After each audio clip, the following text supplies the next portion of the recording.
नमस्कार साथियों, संस्कृत सिद्धि YouTube channel में आप सभी का हार्दिक स्वागत है।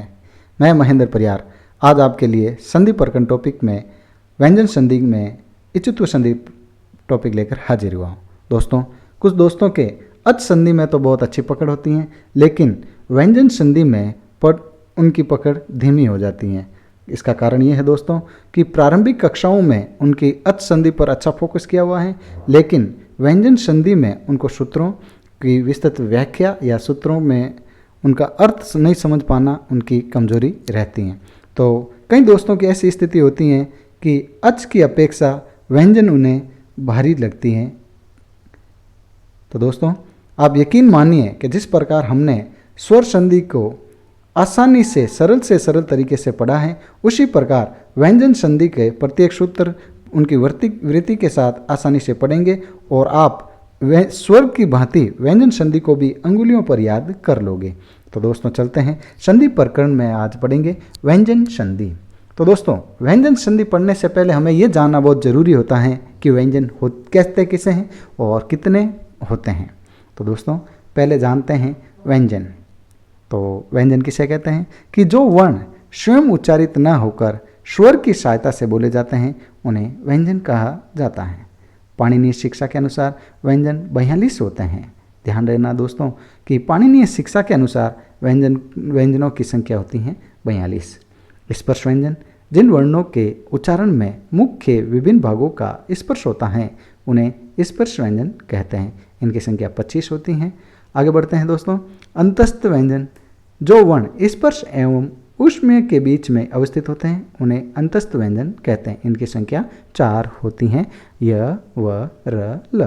तो दोस्तों, हमने इस स्लाइड में जाना है कि व्यंजन क्या होता है, व्यंजन की परिभाषा क्या होती है, और पाणिनीय शिक्षा के अनुसार जो 42 व्यंजन हैं, उनमें से हमने स्पर्श व्यंजन जो 25 होते हैं, जिन्हें उदित वर्ण भी कहा जाता है, जो कु, चु, टु, तु, पु, ये प्रत्येक वर्ग के 5 वर्ण होते हैं। इनकी संख्या 25 होती हैं, जिन्हें स्पर्श व्यंजन कहा जाता है। फिर हमने जाना अंतस्थ व्यंजन, यानी जो वर्ण स्पर्श एवं ऊष्म के बीच में अवस्थित होते हैं, उन्हें अंतस्थ व्यंजन कहते हैं। इनकी संख्या 4 होती है। आगे बढ़ते हैं। अंतस्थ व्यंजन हमने पढ़ा है कि जो वर्ण स्पर्श व ऊष्म के बीच में अवस्थित होते हैं, उन्हें अंतस्थ व्यंजन कहते हैं। इनकी संख्या 4 होती है दोस्तों। इसके बाद ऊष्म व्यंजन, ध्यान दें, ऊष्म व्यंजन यानी जिनको बोलने से ही हमारे वर्णों में क्या होती है, जीवा पर रगड़ पैदा होती हैं। कि दोस्तों देखते हैं, ऊष्म व्यंजन वायु की रगड़ से पैदा होकर जिन वर्णों के उच्चारण में ऊष्मा पैदा होती हैं, उन्हें ऊष्म व्यंजन कहते हैं। यानी वायु की रगड़ से पैदा होकर जिन वर्णों के उच्चारण में ऊष्मा यानी हमारे जीवा पर थोड़ी सी रगड़ होती है और गर्म वायु निकलती हैं, तो उसे ऊष्म व्यंजन कहा जाता है। इनकी संख्या 4 होती हैं। आगे बढ़ते हैं दोस्तों।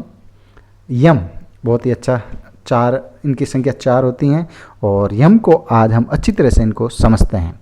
तो दोस्तों ध्यान दें, किसी भी वर्ग के शुरू के 4 वर्णों का यहाँ पर तात्पर्य है दोस्तों कि पहला, दूसरा, तीसरा और चौथा वर्ण के आगे किसी भी वर्ग का पंचम वर्ण रहने पर, ध्यान दें दोस्तों, किसी भी वर्ग के शुरू के 4 वर्ण अर्थात किसी भी वर्ग का पहला, दूसरा, तीसरा, चौथा, कोई भी वर्ग का हो सकता है, उसके बाद जस्ट किसी भी वर्ग का पंचम वर्ण आने पर पहले के जैसे द्वितीय वर्ण को यम कहा जाता है। जो पहले वर्ण होता है उसका जैसा का जैसा द्वितीय वर्ण बन जाता है, उसको यम कहा जाता है। जैसे उदाहरण दिया हुआ है, चक्नतु, चखनतु, यानी जो ख और दूसरा ख है, तो यहाँ पर द्वितीय ख यम होता है। जैसे अग्नि में द्वितीय ग यम होता है।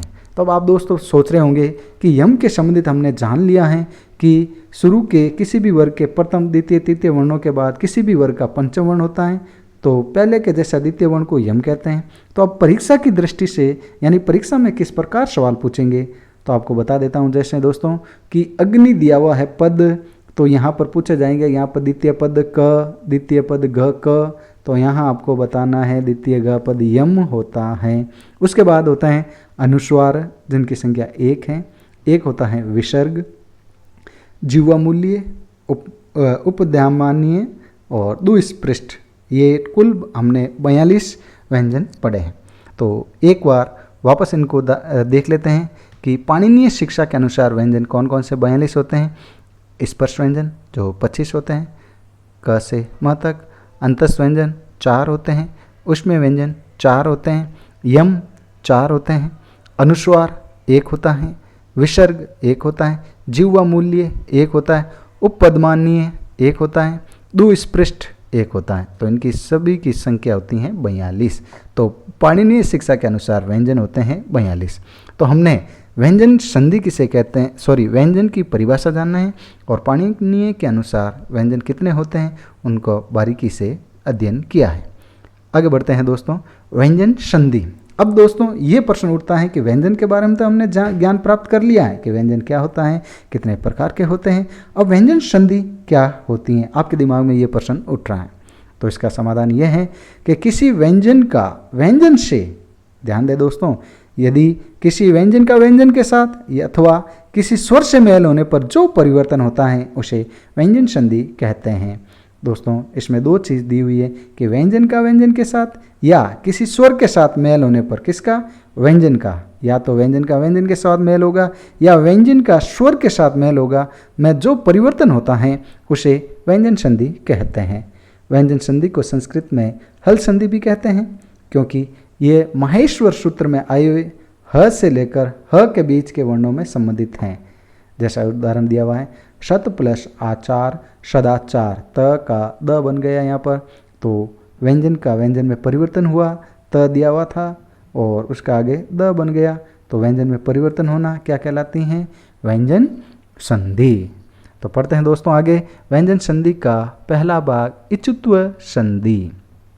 ध्यान दें दोस्तों, बहुत ही सिंपल है, इस संधि से ही हमें पता चल जाएगा कि ये क्या कहना चाहती हैं। इस्तो इचुना इचु सूत्र है दोस्तों, इस्तो इचुना इचु।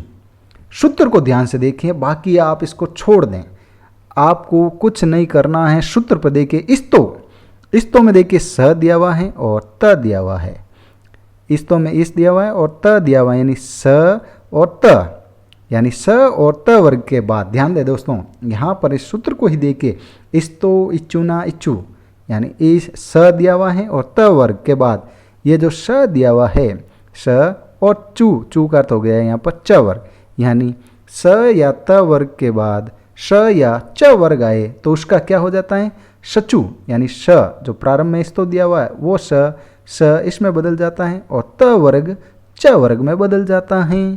तो दोस्तों आपको रटने की आवश्यकता नहीं है, ये में किस प्रकार परिवर्तन हो रहा है इसको भी समझने की आवश्यकता नहीं है, आपको इस सूत्र से समझना होगा। इस्तो इचुना इचु क्या कहता है कि स या त वर्ग के बाद स या च वर्ग आए तो स का स हो जाता है और त वर्ग च वर्ग में बदल जाता है।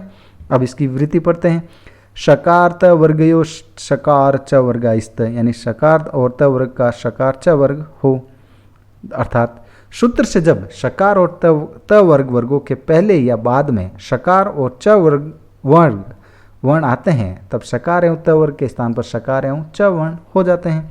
तो अर्थात श त थ द ध न के स्थान पर कर्मशः श च छ ज ज य वर्ण होते हैं। तो हमने ये सूत्र से ही जान लिया है कि इस्तो इचुना इचु, यानी स या त वर्ग के बाद स या च वर्ग आता है तो स का श में और त वर्ग च वर्ग में बदल जाता है। आगे बढ़ते हैं दोस्तों, इसको सिंपली तरीके में देखें। इस्तो इचुना इचु सूत्र को मैंने डिवाइड किया है कि इस्तो यानी स त थ द ध न के बाद में स च छ ज ज य, यानी पहले या बाद में, ये कोई जरूरी नहीं है बाद में, पहले या बाद में स आए या च वर्ग आए तो उसका जो श इस्तो वाला दिया हुआ है उसका स में परिवर्तन हो जाता है। इसी प्रकार कर्मश ये इनका परिवर्तन हो जाएगा, अगर थ दिया हुआ है तो उसका छ में परिवर्तन हो जाएगा, द दिया हुआ है तो झ में परिवर्तन हो जाएगा, ध दिया हुआ है तो झ में परिवर्तन हो जाएगा, अगर त दिया है तो च में परिवर्तन हो जाएगा। अब इसको देखते हैं दोस्तों उदाहरण के साथ, इच्छित्व संधि के उदाहरण। सत्य प्लस चित्त, तो देखिए यहाँ पर सत्य में त अलंत दिया हुआ है तो यह हमारा इस्तो वाला आ गया है कि त वर्ग आया हुआ है, तो हमें त वर्ग का पहला वर्ण च वर्ग का पहला वर्ण च में बदलना है, तो त का च हो गया। तो यहाँ पर सत प्लस चित्त सच्चित पद बन गया है। उसी प्रकार रामस प्लस चिनोती, तो श दिया हुआ है, श का श हो जाता है, तो रामस चिनोती पद बनता है।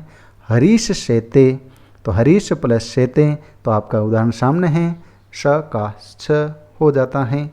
सार्गिन प्लस जय, न का य हो जाता है, तो सार्गिन प्लस जय पद बनता है। उसी प्रकार रामश प्लस च, रामश्च, रामस प्लस च, तो स का श में परिवर्तन हो जाता है। कश्चित, कश प्लस चित, कश्चित, श का श में परिवर्तन हो जाता है। उज्ज्वल, तो ध्यान दें, उद प्लस ज्वल, तो द का ज में परिवर्तन होना। हमने सूत्र को बारीकी से अध्ययन किया है कि देखिए, इस तो इचुना इचु, यानी स या त वर्ग के बाद स या च वर्ग आता है, बाद में यह आगे पीछे दोनों हो सकता है, तो उसका स का स और त वर्ग च वर्ग में बदल जाता है।